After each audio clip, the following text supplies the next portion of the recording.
Ooh, it's cold.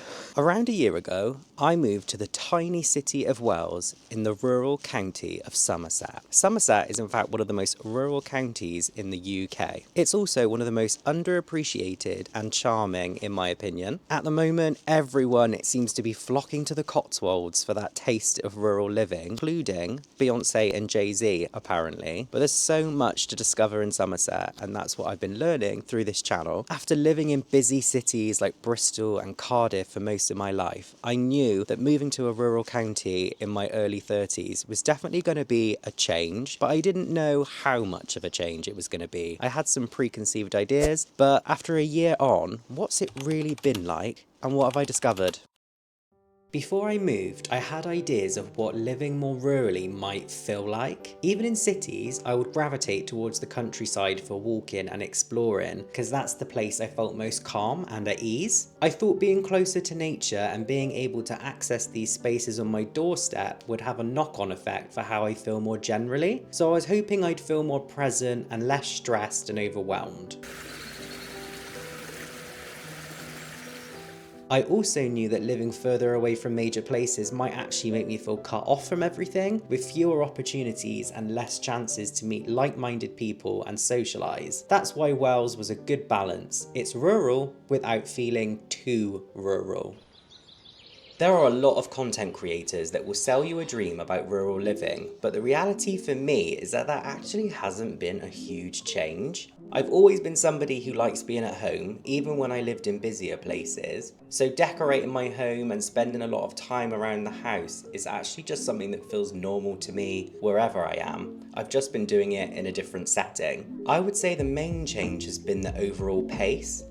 Life is generally that little bit slower, you can't rush around as much. I mean, you're probably going to get stuck behind a tractor. There's not as much traffic, there's fewer crowds, and the background noise of a major city just isn't there, which is really nice. In fact, we can usually just hear the bells from the church that's opposite us, which was annoying at first actually, but is now really lovely. I still get stressed and have the same sort of feelings that come with living in the modern world. And if you think that moving to a certain place is going to solve all your problems, I really don't think that's true. You just tend to be the same person, you're just in a different location. What a shock.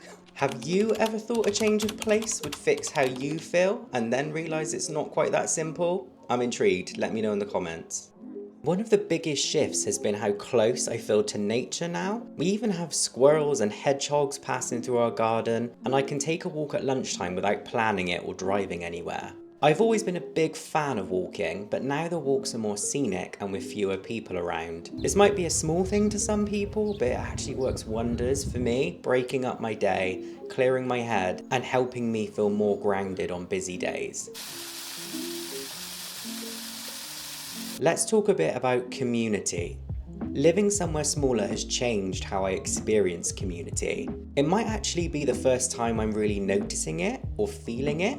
It's something you can't quite put your finger on, but it creates a friendlier atmosphere and everything feels a bit more personal here. Local events and things that happen around this tiny city feel way more important because they're not just one of the many things going on that day, they are that day.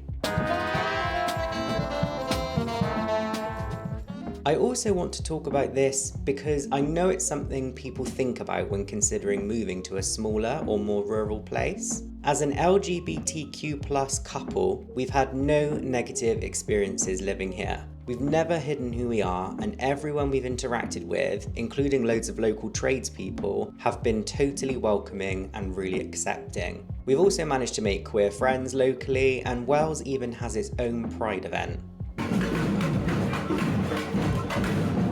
It's been reassuring to live somewhere that feels safe, open, and quietly inclusive.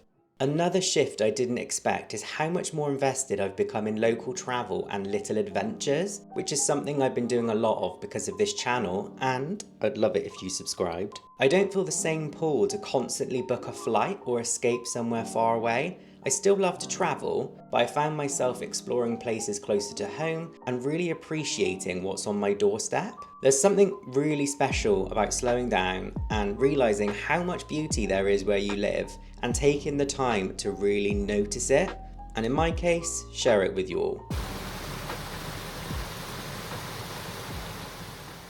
I'd be lying if I didn't say I don't miss the buzz of a larger city now and again. And I also miss the spontaneity of being in a city like that and feeling like you could do anything at any time. For me, living more rurally in my early 30s hasn't been about escaping life. It's just been about being closer to what's important to me. For example, my family, nature, a slower pace. I know I'm in the right place because when I'm visiting Bristol and I'm driving home, I'll start to see the rolling hills and all of the green spaces, and I will literally feel my shoulders go from here to here, and I'll breathe a sigh of relief and feel like, yes, I'm home. For anybody considering it, I would say don't buy into this romanticised lifestyle of rural living. You see it a lot on social media, and I don't think it will ever really fully change anyone. I think for me, it just changed how I experienced the world, but largely, I'm still the same. I don't really ever see myself moving back to a major city, but I suppose you never know what life's gonna throw at you. That's enough of me reflecting, and I also do feel like I'm gonna die of cold. I want to know in the comments what kind of place makes you feel most at home, and if you've enjoyed this video, please give it a thumbs up and consider subscribing to the channel. It really helps me out, and I will see you for the next one. Thanks for watching.